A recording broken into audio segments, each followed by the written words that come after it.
This podcast is rated for a mature audience only. If you are under 18 years old, this content is not for you. Thank you for visiting us. There's plenty of other content on YouTube for you to watch. Have a great day. All content not created by the blue-haired bingo babe, that's me, belongs to its original creator. It is used to substantiate, augment, or exemplify this author's content. It is used under Title 17, Section 107 of U.S. Code, governing fair use for news, education, and critique. If you're new here, this is the introduction to Characters in Literature, a case study series. It is a recut of episodes that I did introducing this series back in January. If you're old here, it's still a hideously long introduction, but a necessary one because our subscriber count has more than doubled in size since we started this series. By putting all that early material in one place, we have some place to send new subscribers who are confused about how we are approaching the missing child case of Summer Wells. And that means I can cut my intros or outros down to about 45 seconds. That's the balance that we're going to strike between old-timers and brand new subscribers, for which we are very grateful. Let's start with character roles. Every character in a storyline falls into one of these categories. Our protagonist is Summer Wells. We do not yet know who our antagonist is. Deuteragonists are secondary level characters, and in the case of a story like Lord of the Rings, it's the Fellowship of the Ring. The hobbits, the elves, the dwarves, the magicians, the rulers, all were Frodo's sidekicks in his quest to destroy the ring. Tertiary characters are the crowd. If you think of Charles Dickens' A Christmas Carol, there are a lot of characters in that story, but most of them are tertiary characters. The shopkeeper, for instance, who sold the little boy the Christmas goose that Scrooge took to the Cratchit family. The way writers handle the personalities and character traits of the people in the story the writer is crafting is by what are called character archetypes. They are characters that are familiar, and just looking at this list, you can easily imagine some of these characters. There is a short list, a longer list, and an even longer list of character archetypes. And they are written in such a way to move the action in a direction by a character who is suited to move the action. What do I mean by that? In Summer Wells' story, the regular guy, or the everyman, was the delivery driver who spotted, he thinks, a red truck parked in the Beach Creek, Ben Hill Road area on either Monday, June 14th or Tuesday, June 15th. Do you see how this works? Of special note, the innocent is not a question of guilt or innocence in a legal sense or in a criminal prosecution phase of the story. The innocent refers to a person who is childlike or sometimes is portrayed as a very young person, usually naive, easily duped, and does things that are foolish to us as we look in from the outside. Lots of things that they do that are against their own best interests in the end. The innocent is not to be confused with the character type, the child.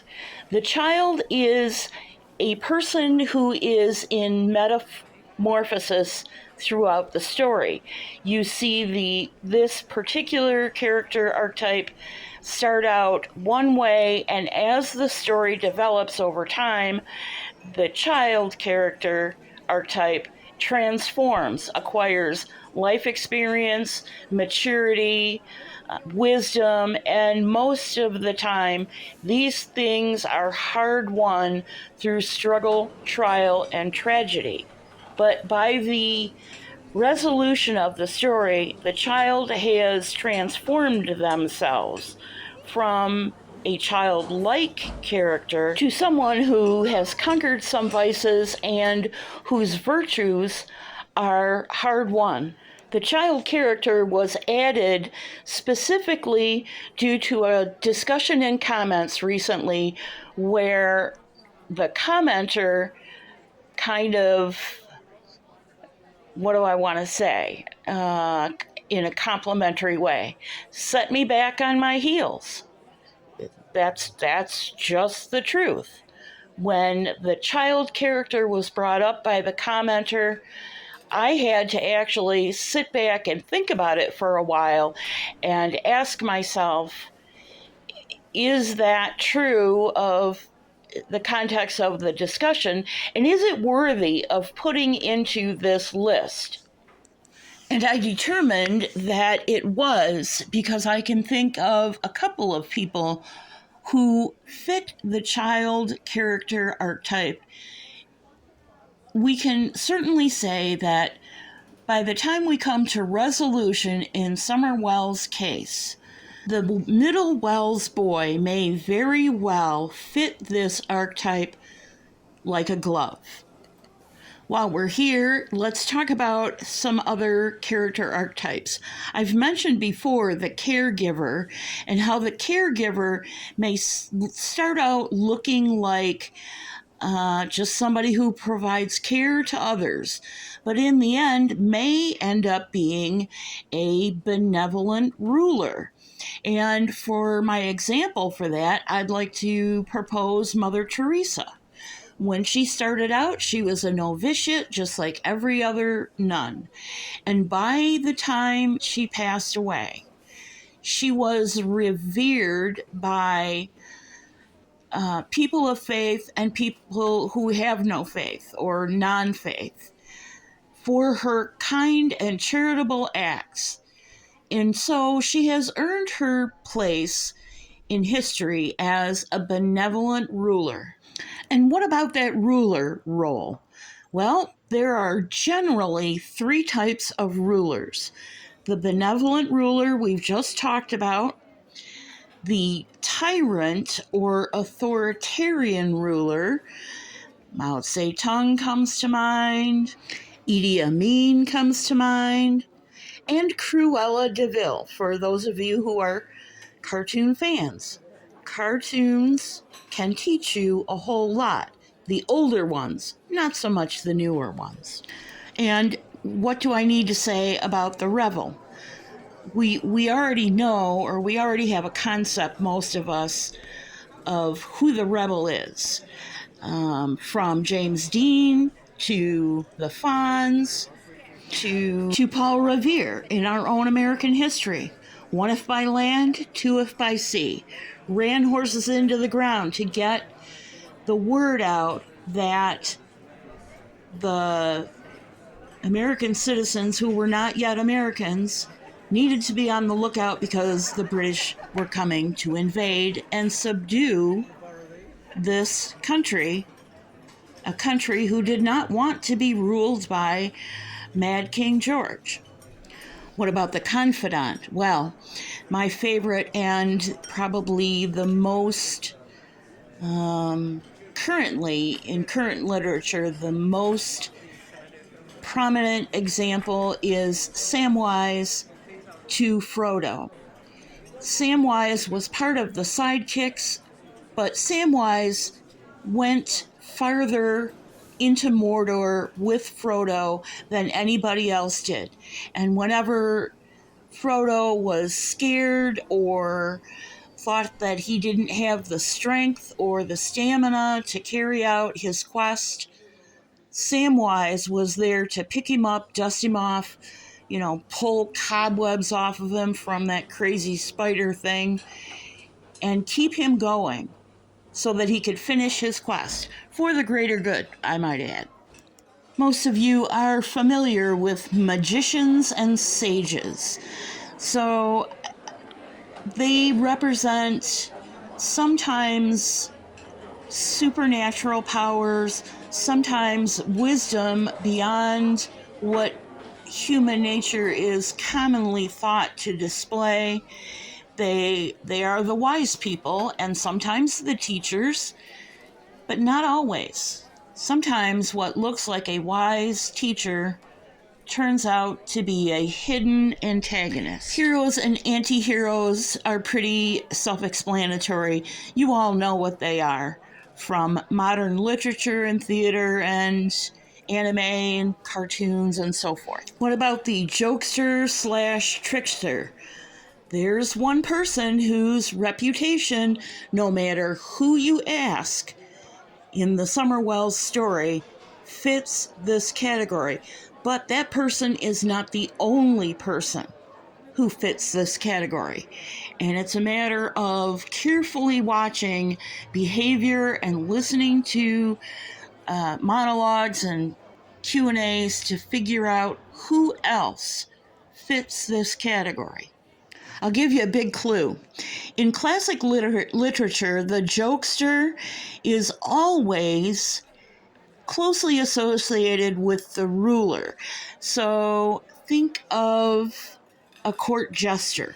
In Renaissance times, there were often people with physical deformities, usually dwarfism, who served as court jesters. They could get away with holding a mirror up to the king and saying some pretty ballsy things to and about the king in front of the king's court and get away with it to make the court laugh. However, nobody else who wasn't a court jester could get away with that in the king's court. The king would make sure you paid for your arrogance or your disregard for his authority. And that leaves the foil. People had confused the foil for an antagonist, and that's not necessarily the case. Usually, the foil is part of the sidekicks or the secondary characters, sometimes very close to the main character, but not always. And the role of the foil is to point out all the character flaws and setbacks of the protagonist, casting doubt about the protagonist's capabilities and prognosis for success amongst the crowd, and sometimes amongst the secondary characters and the sidekicks. The foil is often portrayed as unimpressed with the protagonist and sometimes a bit of a smart mouth or a bit of an agitator. But in the end, unless the foil is a hidden antagonist, you really don't believe throughout the storyline that this character archetype is going to be the doom of the protagonist. As I pointed out earlier, there are many, many more character archetypes, but I pared the list down to what is most familiar through the most forms of media to most people. So you all recognize these things. They have subtle differences, and characters, interesting characters, show more than one character archetype. And the last thing I have to say before we move on is that we are not writing a book here. We're not, writing a screenplay or a video game scenario, none of that stuff. We're using a familiar lens to everybody to understand human behavior and the motives behind why people did things when they did in the Summer Wells story. You saw these graphics in the opening shots of this video, and we're not going to spend a lot of time here. The introduction is where the narrator or a main character or even a side character sets up the story for you. And then as new characters are introduced over time, we're in rising action in the story. And then when everything comes to a climax or a crisis, we have a pretty good idea of where the author is going to go towards resolution in falling action. However, not without some twists and turns and surprises. A good author will give you some of those twists, turns, and surprises in falling action before resolution to keep you guessing. This is the basis for all mystery novels. Let's take a minute briefly to go over themes in storytelling. A theme in storytelling is sort of the framework on which the story is told. And I've eliminated all the romantic love type storylines. Sacrificial love might actually apply if we find that there is a hidden caregiver or sage who has made sure that Summer Wells has been well cared for 2 years and 8 months. However, as we know, that is probably a remote possibility. So we're not, I don't think, going to be involved in this story until Summer Wells reaches maturity, so that doesn't apply either. And what that leaves us with is the top one, good versus evil, the classic battle of a moral dilemma. And that moral dilemma would be the outcome of what has happened to Summer Wells when we get to resolution in Summer's story. But a secondary or subplot line might be righteous justice or unrighteous justice. Righteous justice would be that law enforcement or whoever is able to discover who the antagonist is and bring that to light so that the antagonist can be charged and go through a jury trial. Unrighteous justice would be either that the wrong person was charged or nobody was ever charged. If you're old here and you went through the whole introduction again, thank you very much. Feel free to answer people's questions. You don't have to wait for me to do it. If you're new here, if you're a brand new subscriber and you find yourself in the middle of this series and are confused, now you have an understanding about how we're looking at the missing child case of Summer Wells. We're still in rising action in her story, and we will continue to be in rising action until arrests are made. And a friendly reminder, this is still an active and ongoing case. Despite our frustration, law enforcement is still working the case. Above are the only two legitimate numbers or agencies to call. Not John Walsh, not some agency you see in a 2-year-old video, only TBI or FBI. If you're a parent in a difficult situation, whether you're a single parent or part of a married partnership, if your family is out of order or out of balance, National Parent Helpline is there to help you. And if you are in crisis, any kind of crisis, not just suicide prevention, you can dial 988 and receive help 24 hours a day, 7 days a week, 365 days a year, free of charge. Remember, I only have one thumb to give when I feature somebody else's content and listed in show notes. So please, as a thank you to them for their work, go give them a thumbs up whenever they're listed in show notes. And hey, replay crew, thank you as well.